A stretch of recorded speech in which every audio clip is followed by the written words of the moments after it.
নমস্কার, আশা করি আপনারা সকলে খুব ভালো আছেন। আজ আমি আপনাদের সাথে অরণ্য সুন্দরী শহরের সংলগ্ন একটি প্রাচীন এবং প্রসিদ্ধ মন্দিরের কিছু দৃশ্য শেয়ার করে নিচ্ছি। এই ভিডিওটা অনেক দিন আগেই গ্যালারিতে রেডি করা ছিল, আপলোড করা হয়নি।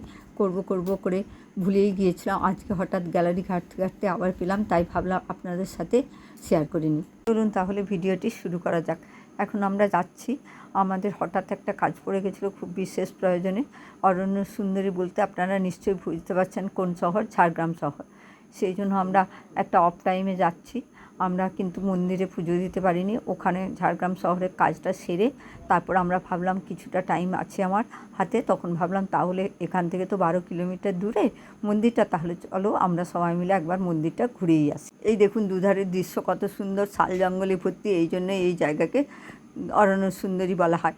এখন আমরা দেখুন মন্দিরের পার্কিং লটে পৌঁছে গিয়েছি। পার্কিং লটটা দেখুন কত বড়, এখানে আমরা গাড়ি পার্কিং করে তারপর আমরা মন্দিরে যাব। এই পার্কিং করার জন্য গাড়ির কিছু টাকা সামান্য পরিমাণ দিতে হয়। এখন দেখুন আমরা মন্দিরের পথে হাঁটছি। এই পার্কিং লট থেকে মন্দিরে যেতে মিনিট 5 সময় লাগে। এই 5-7 মিনিটের রাস্তাটা পুরোটাই ঢালাই এবং এই রাস্তার দুধারে দেখুন প্রচুর গাছগাছালিতে ভর্তি। একদিকটা ভেষজ উদ্যান আর এক দিকটা প্রচুর বিলুপ্ত প্রায় গাছ, যেগুলো নেই বলে হয়, সেই সব গাছে ভর্তি।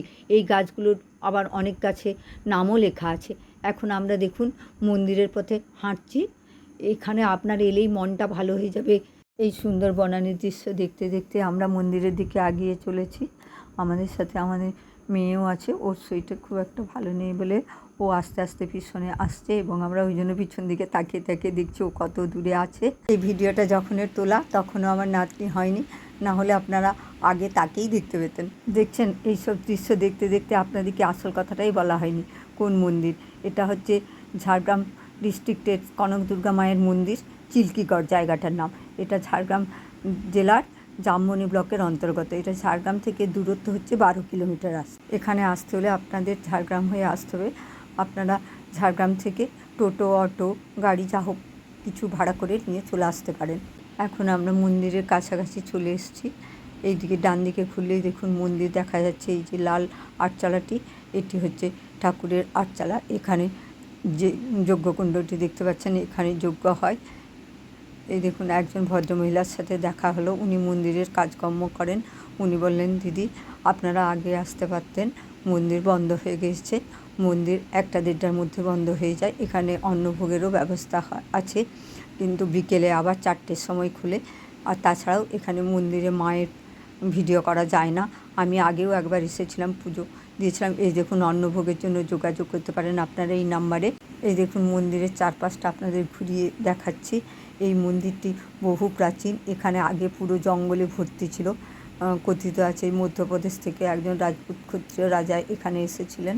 তিনি উড়িষ্যা যাচ্ছিলেন, তখনই তিনি এই বন জঙ্গল কেটে এই মন্দিরের প্রতিষ্ঠা করেন। এখানে রাজবাড়িও আছে। রাজবাড়ি এখন কিন্তু এটা গভর্নমেন্ট টেক আপ করে নিয়েছে। এই রাজবাড়িতে এখন কেউ থাকেন না। আমি এর আগের বারে যখন এসেছিলাম তখন রাজবাড়িটিও দেখেছি। এখন আমাদের তাড়া ছিল বলে আমরা আর গোটায় ঘুরিনি। এই মন্দিরটি হচ্ছে ডুলুং নদীর পাশেই অবস্থিত। এই দেখুন গাছের গোড়াগুলো সব সিমেন্ট দিয়ে বাঁধানো আছে। এখানে আমরা বসলাম, তখন রোদও ছিল প্রচুর। আমরা কিছুক্ষণ এই গাছের তলায় বসেছিলাম এবং নিজেদের মধ্যে গল্প করছিলাম। এখানে কিন্তু অতিথি নিবাসও আছে, কিন্তু এখনও অতিথি নিবাসটি খুলে দেওয়া হয়নি। এখন আমরা ডুলুং নদীর দিকে যাচ্ছি। দেখুন এই ঢালুটার দিকে নামলেই ডুলুং নদী। ডুলুং নদীতে জল আছে কিন্তু কম পরিমাণে। এই দেখুন আমরা নিচের দিকে নামছি, সিঁড়ি ভেঙে ভেঙে নামতে হয়। এর নিচে নামলেই এই কনক দুর্গা মায়ের মন্দিরে সারা বছরই নিত্য পূজা হয়। কিন্তু পুজোর সময়, এই দুর্গা পূজার সময় 4 দিন মহাসাড়ম্বরে পূজা হয়। নবমীর দিন এখানে পশু বলিও হয়। দূর দূরান্ত থেকে প্রচুর গ্রাম থেকে প্রচুর লোক এখানে আসে, প্রচুর ভিড় হয়। এখানে আপনারা যদি অন্নভোগ গ্রহণ করতে চান তাহলে যে নাম্বারটি ভিডিওতে দেখতে পাচ্ছেন ওই নাম্বারে সকাল 9টার মধ্যে কল করতে হবে। এখানে মা কনক দুর্গা নীলাম্বরী শাড়ি পরিহিতা। দুপুরবেলা বলে হনুমানদিকে দেখা যাচ্ছে না, নাহলে এখানে প্রচুর পরিমাণ হনুমান থাকে। দেখতে দেখতে আমাদের মন্দির দেখা হয়ে গিয়েছিল। এরপর আমরা বাড়ির পথে রওনা দিলাম। আজকের ভিডিওটি এখানেই শেষ করছি। আপনাদের কেমন লাগলো কমেন্ট করে জানাবেন। তাছাড়াও যদি আপনারা এখানে আসতে চান, যদি কিছু প্রয়োজন হয় তাহলে কমেন্ট করে জানাবেন। আমি আমার জানা থাকলে অবশ্যই জানাবো। সুস্থ থাকবেন, ভালো থাকবেন, আনন্দিত থাকবেন। প্লিজ লাইক, শেয়ার, কমেন্ট এবং সাবস্ক্রাইব করবেন। সুস্থ থাকবেন, ভালো থাকবেন। দেখা হবে পরের একটি ব্লগে।